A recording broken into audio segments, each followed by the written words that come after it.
গত কয়েকদিন আগে বগুড়াতে একটা ওয়াজের ভিতরে কোন এক রাজনৈতিক নেতার সঙ্গে আমার একটু দুইটা কথা হয়েছে। বাপ রে বাপ, এটা আবার এত ভাইরাল হয়েছে, মানুষজন না বুঝা না যায় না আমার 14 গোষ্ঠী উদ্ধার করে দিয়েছে। যে সময় আমি কথা বলেছি সেই সময় কোনো না কোনো দল ক্ষমতায় ছিল, ওই সময়ে বেল নাই। ওই সময় কি বেল নাই, এখন আবার বেল আছে। এখন তো নওগাঁ বগুড়ার মানুষের বুকের পাটা আগে ছিল 2 ইঞ্চি, এখন হয়েছে 10 ইঞ্চি। কথা কয় নাকি মিয়া? আমরা কি বানের পানি থেকে বাঁচাইছি নাকি? যদিও বেড়া লুঙ্গি পরে সব জায়গায় দেয়, ভাবছে ওই দে রংপুরে মুভিদের মতো নাঙ্গল মার্কা। কথা কয় নাকি? আমার বাংলাদেশে যদি হুজুররা যদি একটু ভুল করে, চুন থেকে পান থেকে চুন খসতে না দেরি, বাপ রে বাপ, এক একজনার ওই হুজুর ওইটা করছে, ওই হুজুর ওইটা করছে, আর হুজুরের দোষ অনেক বেশি। কথা বলে কে? গত কয়েকদিন আগে বগুড়াতে একটা ওয়াজের ভিতরে কোন এক রাজনৈতিক নেতার সঙ্গে আমার একটু দুইটা কথা হয়েছে। বাপ রে বাপ, এটা আবার এত ভাইরাল হয়েছে, মানুষজন না বুঝা না যায় না আমার 14 গোষ্ঠী উদ্ধার করে দিয়েছে। কত গোষ্ঠী? 14 গোষ্ঠী। আমারে ওয়াজে দেওয়ার কথা রাত 9:30, 10টা, 11টা, 11:30 দিকে বয়ানে দিচ্ছে।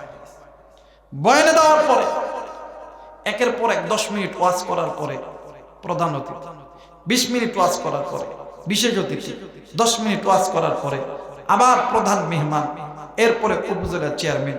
বলেন তো কথা বলার মতন কি আর এনার্জি থাকে? কথা বলা থাকে? এই সামান্য একটু বিষয় নিয়ে কিছু জানে না, না দেয় না, আমার মা বা ভাই বোন উদ্ধার করে ফেলতেছে কিছু লোকেরা। কিন্তু আমি এইটা দেখে মজা পাইছি, যারা আমারে গালি দিছে আল্লাহ তাআলা তাদের জন্য জাহান্নাম বরাদ্দ করছে, আর তাদের গালির দ্বারা আল্লাহ তাআলা আমার যদি যে টুটা ফাটা গুনাহগুলো আছে এই গুনাহগুলো আল্লাহ মাফ করে দিছে আমার ভাইরা। কারণ এটা তো কোনো নেতার মঞ্চ না, এটা কোরআনের মঞ্চ। কথা বলেন ঠিক কি না? এখানে কোরআনের কথা শুনতে আইছি, নবীজির কথা শুনতে আইছি, সাহাবীদের কথা শুনতে আইছি, জাহান্নামের কথা শুনতে আইছি, জান্নাতের কথা শুনতে আইছি। দুনিয়াবি কোনো কথা এখানে শুনতে আসি? কথা বলেন আসি? কারণ মুসলমান একমাত্র ভয় করবেন কাকে? জোরে বলেন কাকে? আপনার মতন 2 টাকার মানুষকে গুনার মতন সময় আমাদের কাছে নাই। যে সময় আমি কথা বলেছি সেই সময় কোনো না কোনো দল ক্ষমতায় ছিল, ওই সময়ে বেল নাই। ওই সময় কি বেল নাই, এখন আবার বেল আছে। এখন তো নওগাঁ বগুড়ার মানুষের বুকের পাটা আগে ছিল 2 ইঞ্চি, এখন হয়েছে 10 ইঞ্চি। কথা কয় নাকি মিয়া? আমরা কি বানের পানি থেকে বাঁচাইছি নাকি? কথা কয় নাকি? আমাদের একটা জাতিগত একটা মিল আছে না বাবা? কথা কয় না? মিল আছে না? যদিও বেড়া লুঙ্গি পরে সব জায়গায় দেয়, ভাবছে ওই দে রংপুরে মুভিদের মতো নাঙ্গল মার্কা। কথা কয় না কে? আর বগুড়া নওগাঁর সন্তান তো মিয়া, কথা কন না কেন? আমাদের একটা পাওয়ার আছে না? এখন একটু গরম গরম লাগে না? যেই যে জায়গায় দেওয়া যায় খালি দুই কই অমুক দিল, আরে বাপ রে বাপ, কি আরাম, কি লাগবে, কি খাবেন, কম খাওয়াই দিতেছে। আল্লাহু আকবার।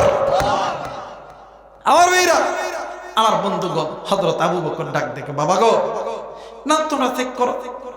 যেই চেক করতে গেছে লাশের কাপড়টা মোড়া থাকে এমন কইরা, এই লাশের কাপড়ের মুখটা তখন কুচুই, লাশের কাপড়ের ভিতর থেকে বিশাল বড় একটা সাপ আল্লাহর নামের জিকির করতে করতে মৃত ব্যক্তির বুকের উপর দাঁড়ায় গেছে।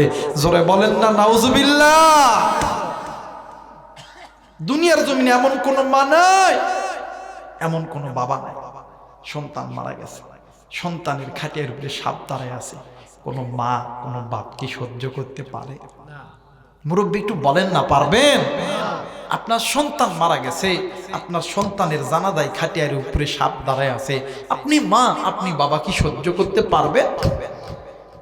কোন বাবা যদি মারা যায় কোন সন্তান কি এমন করে সহ্য করতে পারে? কোনদিন পারে না। এবার হযরত আবু বকর কিং কর্তব্য বিমূঢ় হয়ে গেছে। হযরত আবু বকর কাঁদে, সাহাবী কাঁদে, ওই মৃত ব্যক্তির 2টা সন্তানও ডুকরে ডুকরে কাঁদে। জোরে বলেন না আল্লাহু আকবার। মুসলমান ভাইরা আমার বন্ধুগণ, দুইটা সন্তান ডাক দিয়ে কই আল্লাহ,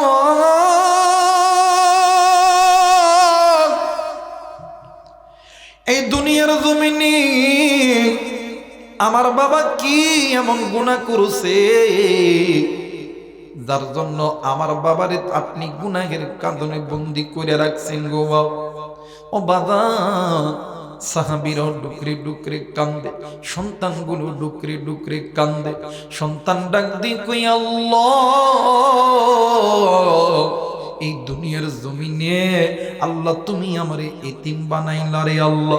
এই দুনিয়ার জমিনে বাপ যার থাকে না, মা যার থাকে না, এর মতন এতিমের মতন অসহায়, এর মতন দুনিয়ার কেউ হয় না।